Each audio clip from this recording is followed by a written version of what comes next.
Okay, so not only are the Phillies up 2-1 in the World Series, which is fantastic, with 2 more games to go in Philly, but they announced yesterday the MLB Gold Glove winners, and guess what? 2 Yankees made the list. And there's also over a dozen first-time Gold Glove winners, too, so talk about a whole bunch of glovesmiths out there. Winning a Gold Glove is a pretty cool honor, and repeating it, obviously, means you're really, really good at your sport, at your position. So let's get through the list. I'll take you through the National League and the American League, and I'll recap tonight's game as well. We'll go live during the end of the World Series game, and then I'm going to start a whole bunch of Yankees-specific content coming up soon, so you know exactly what to do if you don't want to miss these things. Okay? So, catcher for the National League, no surprise here, JT Realmuto, one of the more well-known catchers in the National League. He's also, his bat's kind of matching up his defense too, but he's really helped stabilize that Phillies rotation. First base, Christian Walker from the Diamondbacks. Again, another I think he's a first-timer. A fantastic defensive performance across the board. Pivoting to second base, you get Brendan Rodgers from the Colorado Rockies. A lot of new faces, right? A lot of new names, which I really, really like. Going over to shortstop, Dansby Swanson. No surprise here. He's known for an elite glove. And he's a free agent this offseason, so you never know if he's going to go back to the Braves or not, or sign a big deal elsewhere. So, next up, third base, Nolan Arenado. Another repeat offender here. This guy is super elite with his glove. Super glovesmith. And, no surprise at all with Nolan Arenado. He's also a contender for the NL MVP as well, but I think his teammate will probably win that one. Left field, Ian Happ. He was almost traded at the deadline to a couple different areas. But he's been a consistent performer in the outfield as well for the Chicago Cubs. Then moving to center field, Trent Grisham from the Padres. The guy was a stud this postseason too. Offensively, he was hitting homers left and right. He helped eliminate the Mets and the Dodgers, and he was a big performer. And his glove, not to disappoint at all. And then in the right field, you got Mookie Betts, the Mook, who he was a 5-time Gold Glove winner already. 4 out before he came over to the Dodgers. He's not slowing down anytime soon. And he's pretty much a perennial contender almost every year for MVP or some kind of award. So congratulations to those guys. Pitcher, Max Fried of the Atlanta Braves. This guy's a fantastic defensive pitcher, and is really, really good with his glove, intercepting balls here, stopping hits and whatnot up the middle. Very, very good. And utility player, Brendan Donovan from the St. Louis Cardinals. And again, across the board here. Across the board.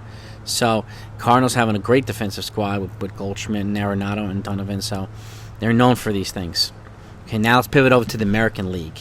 Catcher, Jose Trevino, baby, of the New York Yankees. We've seen what he's done with this rotation. Not only has made them better with expert pitch framing, but he's been a fantastic defender across the board. And he'll be here for years to come. So very, very happy. Congratulations to Jose Trevino. Moving over to first base, Vlad Guerrero Jr. Again, no surprise. He's known more for his bat, but whenever you get an award like this for a Gold Glove, it's just an additional bonus. So congratulations to him. Second base, Andres Jimenez, Cleveland Guardians. One of many Cleveland Guardians players on this list. Another dynamic player. I think he's the one that came over from the Mets. One of the guys in the Francisco Lindor trade. And shortstop, Jeremy Pena, Astros. No surprise there. We've seen what he's done in this playoffs. He's also known for having a really, really good bat. And he's one of these up-and-coming young star players in baseball. And, the Astros have a whole bunch of these guys. Him and Yordan Alvarez. But winning a Gold Glove, it's pretty darn cool. It's basically following in Carlos Correa's footsteps. Another defensive. And beating out Carlos Correa, too, at the same position. Another young dynamic shortstop here. Third base, Ramon Urias from the Orioles. Another one of these young up-and-coming guys over on the Baltimore Orioles team. A very, very upstart team who I see them putting themselves in a position to keep making moves and keep contending. So he's a good, very, very good defensive third baseman. So left field, Stephen Kwan, another guy from the Cleveland Guardians. This is one of the things, and we've seen him. He's done some great defensive glove work. But this is one of the things with the Guardians that make him so good. They don't score a lot of runs, right? They don't hit a lot of home runs, but they're very good at not giving up runs, too. Run prevention. It's why you have so many Gold Glovers on this list, Cleveland Guardians. So, congratulations to him. And they're not done on this list yet. Miles Straw in center field, Cleveland Guardians again. Talk about a lockdown outfield there, even a lockdown infield. I mean, the third baseman, I'm surprised he beat out with Orioles, but I'm surprised he beat out Jose Ramirez. He could have been on this list, too. But Miles Straw in center field, another great 28-year-old. And he actually... what do you call it? He had a defensive rating, a zone rating of like 8.0. He led all major leaguers in that. So, that's basically the highest quality defensive position player in baseball. Moving over to right field, Kyle Tucker, Houston Astros. No surprise there. A good glovesman as well. And a young, dynamic star player. Him, you got Tucker, Alvarez, you got Pena. And again, anytime you have a team with multiple Gold Glovers, that's a good thing. I mean, it shows a pretty solid team. And I expect them to probably have more in the next couple of years. I expect other teams to have more too. But he's another one. Pitcher, Shane Bieber from the Guardians. Another, was that 4 now? Another defensive stalwart over here. And whenever you're a pitcher and you win a Gold Glove like this, you're pretty good. And especially he's known for his great pitching itself, but when you add the defensive wizardry to the quality pitching, that's a pretty good thing. Pretty good thing. So congratulations to him. And utility player, last but not least, DJ LeMahieu from the New York Yankees. Second guy on this list. And again, he's good wherever he plays. He really is. And even though he's missed some games this year with injuries, he's played enough games to qualify for the Gold Glove. And well-deserved on his part as well.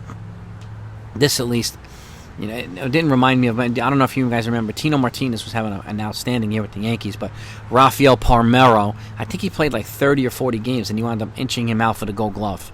And that's like, we were all outraged. I'm like, how do you play 30 games and beat out Tino? I think he had almost a perfect defensive rating that season at first base, and he still got beat out by a guy who played no more than, I think, 40 games or something like that. So I'm glad that didn't happen here. DJ played a heck of a lot more games than that, but congratulations to everybody on this list. Again, congratulations to our 2 Yankees, Jose Trevino and DJ LeMahieu.